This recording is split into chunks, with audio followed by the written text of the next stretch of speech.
This is a video that absolutely no one at FaZe Clan ever wanted to make because it's going to shed some negative light on a guy that we care a lot about, but he's forced this upon us, and this isn't the way we would like to publicly conduct our business. If people want these things to be public, then they will. So what we're going to show you right now on the screen is multiple different versions of contracts that since September of 2018, we have sent directly to Turner or Tfue in hopes to renegotiate his contract. The original contract he signed with us when we brought him into FaZe Clan in April of 2018 was done under a legal team with some slightly different management in the company. When we brought in new management, it became very evidently clear before any concerns were raised on Tfue's side that we didn't like this contract.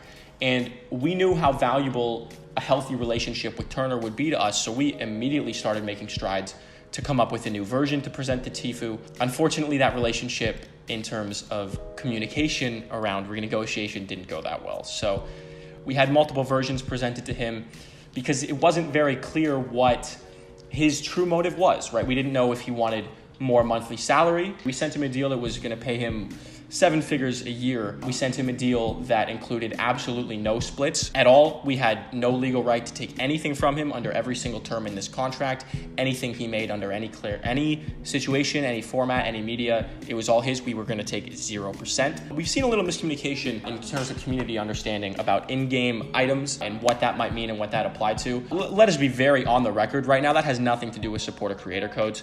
In fact, we as a company have never even taken on our own because we prefer to promote the codes of the creators and professionals that we have. So anybody who thinks that has anything to do with dipping into the pockets of supporter creator codes is sorely wrong. I mean, we were so proud of everything that we had accomplished together with him in the past year. His first beginnings were some of the greatest products on the internet that we've ever created as a company. We've been building 8 years towards having a relationship with a talent as gifted as Tfue. We recognized everything he had done for us.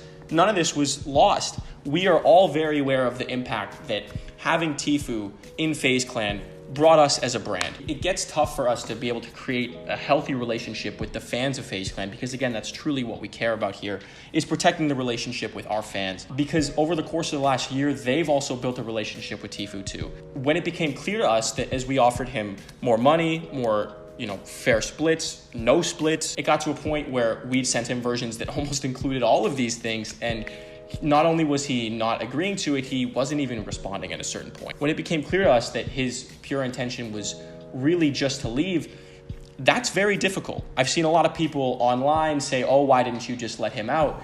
We owe our fans much more of a debt than that, because our fans have invested their time and their effort and their care and their love into the relationship that we created with Tfue too. And for us to just drop him solely because he wanted out, I don't think anybody can rationally claim that that would have sat well with our fan base or frankly the culture of gaming and relationships in general if we were to just drop him. So we made every effort to renegotiate. So when people say online, this wasn't a blindside, you guys were aware of this, we were certainly aware we were renegotiating. We were definitely not aware that he planned to sue us. So from here, it's important to understand why people in FaZe Clan are so emotional about this, because we were so emotionally invested in what we'd created with him, and we never thought it would come to this. So for him to come out now publicly today, realize his true motives were to create his own organization and to directly compete with us, if anybody feels that it was in our best interest, both as a business and as a representative to the fans who care about us, to just simply wipe our hands and walk away and allow that to happen, then I'm sorry, but we can't ration with you. But we did try to ration with Tfue, and it didn't work, and that really sucks. Yes, CBass, I couldn't agree more, unfortunately. A point that I want to make is that when Tfue first signed with us, he was under a starter agreement. He wasn't the Tfue that everybody knows now. And the other thing is, it wasn't the first org that he's been part of. So he's signed contracts before with other orgs, and he knows what it means to sign a contract.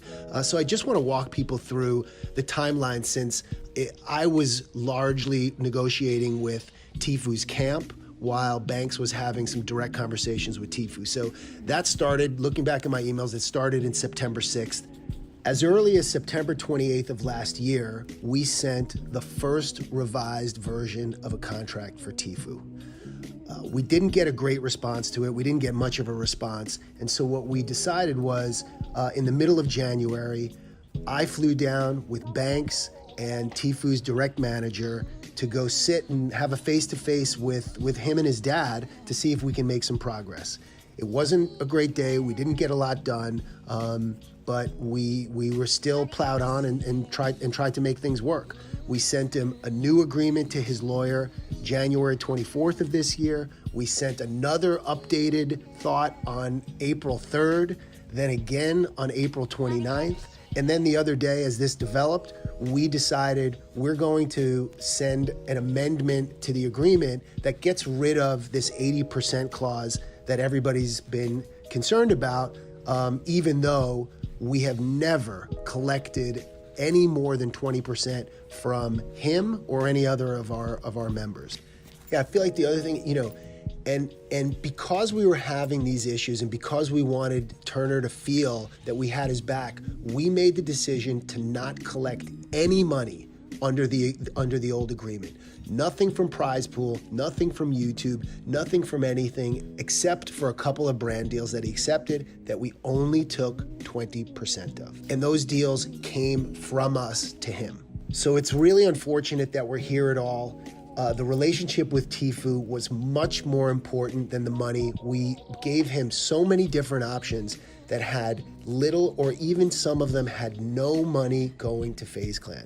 And yet we still couldn't get a deal done. And we come to find that the reason why is he never planned on getting a deal done with us. He wanted to start a competing organization. And that's like the Lakers letting LeBron James create a competing NBA team. They would never let it happen, and we should never let that happen. Our commitment to our fans is that FaZe Clan will continue to be thought leaders in the space, to be agents of positive change while the industry develops. Things will change, things will evolve. We want to be at the forefront of that always. We are talent first, we are fan first, and we will continue to think that way as we help lead the industry in its change. FaZe the fuck up.